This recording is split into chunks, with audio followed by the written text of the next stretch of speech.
Putting a large photo collection in some sort of order can be quite a daunting proposition. If you're like most photographers, it's something you probably won't get around to until you've got a problem.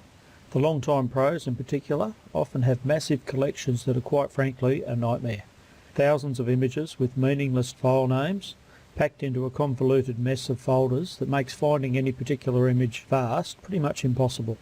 Newer photographers have the chance to avoid all this, but many of them look at the standard text on digital asset management and it all seems a bit complicated and overkill for where they're at, so they leave it for later. By the time they eventually get back to it, it's usually too late and their filing system is a mess. So now that you're here, no matter where you're at with your photography career, if you haven't got a simple system in place to manage your files, if you can't locate any image in your collection in less than a minute, then make a commitment to yourself right now to put something in place immediately. It will only get worse until you do it. What follows is a very simple system that should be a solid starting point for most photographers. We've been recommending this approach for a number of years now and the feedback from our photographers has always been excellent. So there are other more complicated and more expensive DAM systems out there, but I'd still suggest you start simple, and if it's absolutely necessary you can always add additional tools or systems later. So we'll get right to it. Your DAM, your Digital Asset Management System, basically needs to provide a simple system for storing, accessing and backing up your files. For that to happen, you only really need three things. A simple file naming system that identifies each image in a meaningful way, a simple filing system that stores all your versions of the various images in a logical order, and a backup regime to protect you in case of catastrophic system failure. The other component that most DAM systems will tell you is essential is some sort of database of your work, and that will usually involve extensive keywords and captions and other information. Well, the good news is that's exactly what you get when you put your work into a stock library, so my suggestion is rather than spend time and money creating your own database system and then typing all your information in, I'd use a stock library instead and actually get paid for doing the data entry work. Even if stock photography isn't currently a key component of your business plan, if you need some sort of cataloguing system, it makes a lot of sense to just use an existing stock library and add that extra revenue option to your business. Then all you need to do is adopt a simple file naming system and set up the options to manage and back up your files. The first component is the simple file naming system.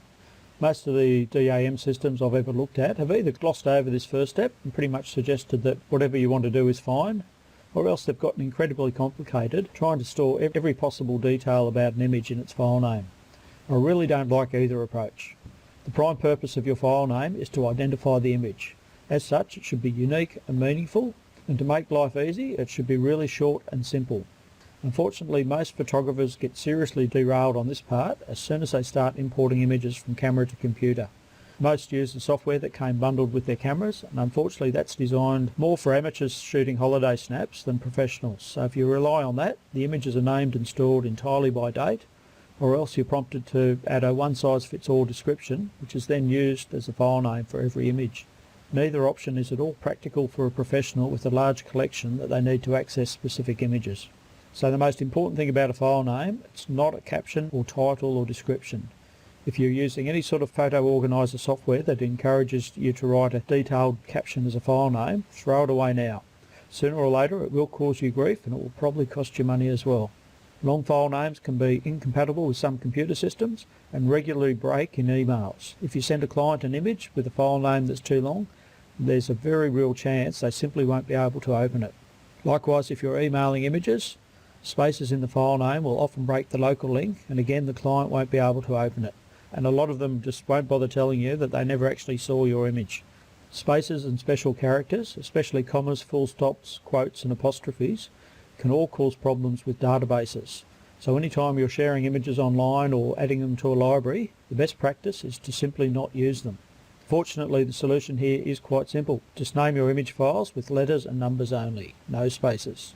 You want to keep them as short as possible as well, so there's nothing to be gained by using hyphens or underscores instead of spaces.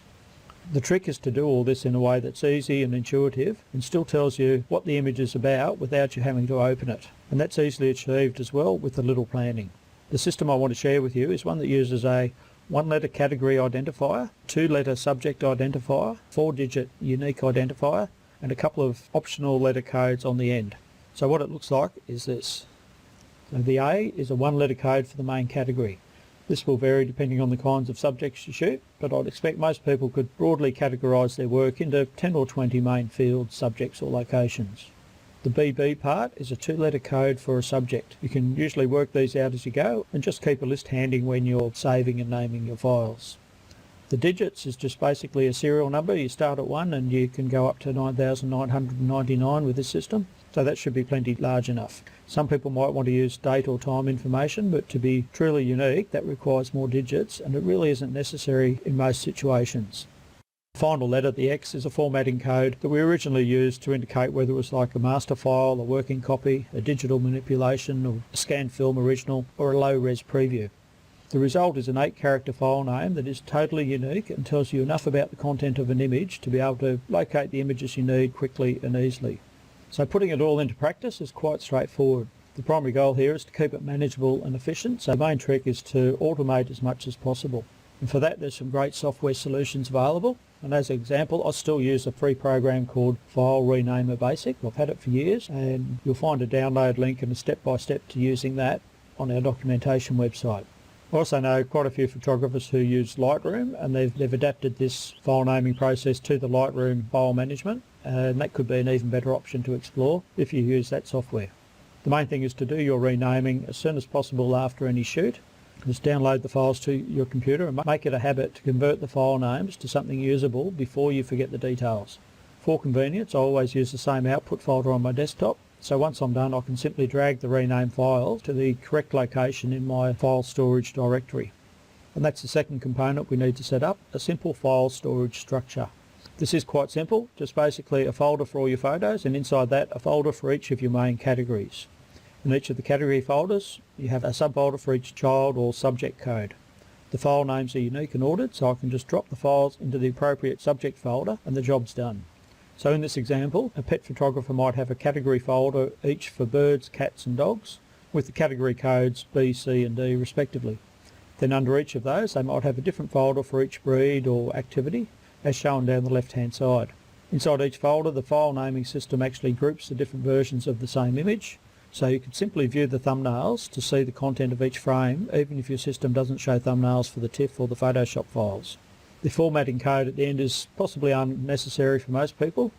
I know, for example, my originals are always TIFFs, my working copies are always saved as Photoshop files, and the JPEGs are my low-res previews for the stock library. So if you import images from multiple sources, though, you might find it useful to tag the images, but otherwise you could even leave that off. I always keep a list of my category and subject codes on the wall beside my computer for easy reference, so I can see at a glance all the codes I've assigned previously. And this is especially important if there's a break between shooting the same subjects again. I always check the unique identifier number from each batch as I go, and I make a note of the last number used on that list so I always know where to start from next time. Your category codes will usually be pretty simple to remember, but the subject codes could be quite a long list by the time you're done, so a couple of photographers have told me they've adopted this system but found it a lot easier to set up a simple spreadsheet instead and keep track of the subject codes and the last used serial number there. Locating an image file is super easy. The file name tells you which category folder to open, which subject folder to look in, and then the serial number tells you which image you want. As an example, anytime I publish a photo to Global Eye, my assigned file name is automatically saved with the image. So anytime I get a lead, my file name is sent back to me and I can just quite easily locate the image on my computer in seconds. If I'm looking for a file based on subject matter, it's a similar process, except I'll just open the folder in thumbnail view and browse for the image I want. This system is extremely simple and super efficient once you get it set up, and best of all, it's totally scalable. No matter how large your collection gets, you'll find this is quite manageable.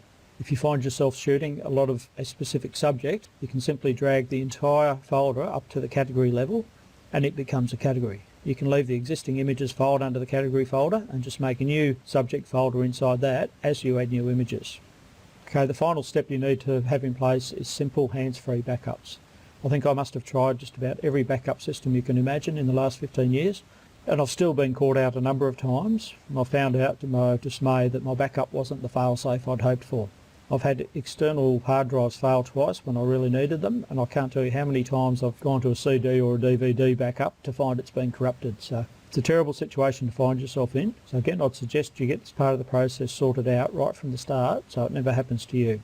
You might have picked up by now I'm big on hands-free options, so These days I use a service called CrashPlan. It's super easy to set up. You just install the software, select the folders you want backed up and choose a backup destination. It will run in the background constantly, copying your files to the backup location anytime you make changes. So in our case, anytime you add new images to your storage directory, CrashPlan will pick up on it and it will automatically queue those to be backed up to your storage destination. There's a free plan that will let you back up to another computer via the internet. So if you have a web hosting account with sufficient available storage space, this becomes a great free backup option. Another option is to link two private computers in different locations, as long as they're connected to the internet for reasonable periods of time. So if you have a work computer and a home computer, for example, you can simply install the software on both and have each one backed up to the other. Likewise, if you have a friend you trust implicitly, you might agree to back up each other's photos by the same system. Alternatively, you can simply have your backup saved to the CrashPlan cloud for less than $6 a month. The paid option does give you slightly better protection, real-time versus daily backups in particular, and for $70 a year it makes a lot of sense. Probably the best feature of all is the ability to back up your files in multiple destinations. Once the software is installed, this is quite easy to do, so you can easily create multiple backups in case of a rolling catastrophic failure. As an example, I have our most important business files backed up to the CrashPlan cloud, plus two separate web servers, plus another local computer. All other files, including any new images I import to my main file storage area, are automatically copied to three separate locations, so I'm confident that unless the internet totally crashes on the same day both my house and my office burn down, I won't get caught out again. Here's hoping. Okay, that's my system in a nutshell. A simple file naming system, tied to a simple storage system, and all backed up minute by minute to multiple locations. If you take a little time to set this up now, it will save you loads of time and stress in the years to come. Even if you want to look for a different backup option, I would encourage you to do it fast and get something set up to run in the background so you never have to worry about it again. Now, simple as all this might sound, for someone starting out, it can be a bit overwhelming if you've been shooting for years and you have a big photo collection that's totally out of control. Don't let that put you off though. Most people watching this will be here because they're looking at adding their images to Global Eye, so that actually makes it really easy. I look at it this way. If you have a big image collection, you could just go off and get organised first, but it could be months or longer before you're ready to submit that first batch of images.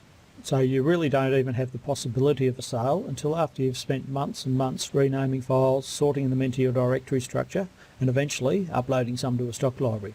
So a better option by far is to focus on the tasks that are going to make you money. That is, those that are going to get your images published and out there working for you, and do the rest as you go. So our approach is to work in small sets of related images and get them published and working for you ASAP, one set at a time. As you do that, you can apply whatever file naming and storage strategy you want. The important thing is to get them published so they have the potential to earn you money while you do everything else. So if you've got quite a large collection, here's what I'd suggest. Make a list of your main work categories and assign each of these a one-letter code and create the folder in your main photo storage directory. Then pick the category that's the main focus of your work, usually it'll be one with the most images, and make a list of all the main subjects you have within that category. Aim for about 10 or 12 to start with. Then you can set up the two-letter subject codes as explained earlier and create the subject folder for each in the appropriate category folder. Then just start at the top of the list and work through it. Pick a subject, go to your collection, take out everything you've got on the subject, and you can save these to a temporary folder in the appropriate place in your file storage structure. Then just pick out the best 20 to 40 images for that subject and rename them according to our simple file naming system. Then just process those and get them ready to submit to your stock library. If you're going with Global Eye, that will be a low-res preview, so it makes it a lot easier and a lot quicker than if your library needs high-res files. But either way, prep the images and submit them to your library. Add all the necessary keyword and caption details to get them published and working for you before you move on. The idea here is that you publish the very best work you've got for your subject and never have to go back. So you take your time and get this right the first time. Then once you're done, move the published files to the appropriate place in your storage system and move on to the next subject. Then it's just rinse and repeat. When you get through this with all the subjects for your main category, you can move on to your next category. When you get through all your categories, you can even revisit some of your larger subjects and see if there's another subset of images worth submitting, or else you can just focus on shooting and publishing new material. The main thing to notice here is every time you complete a set of images, you're adding to your catalogue, increasing your exposure and adding real revenue options to your business. Compared to spending months and months renaming and rearranging files on your computer without even the possibility of a sale, that has to be a better approach. Okay, I'll leave it there for now. I do hope you found a few useful ideas in this presentation today, and more importantly, I do hope you'll take positive action and apply them to your business straight away. Whether you're just starting out or you've been shooting for years, if you haven't got this kind of system in place already, it's only going to get harder and harder if you keep putting it off. The same thing goes for getting started in stock photography. Sooner or later, most photographers start thinking about it, but the majority never get much further than that. They keep putting it off, waiting until they've got a bit more time, and it just doesn't happen. Others might dig a little deeper and start checking out their options, but the appalling deals on offer from the mainstream stock libraries make it even harder to get motivated to actually make a start. Well, the final thing I want to tell you today is that you do have other options. And since you're still here watching this, and you're obviously someone who is serious about selling your photography online without giving it away for peanuts, then you're definitely going to like what I want to share with you next. You see, the link below goes to a different kind of stock library, Global Eye Images.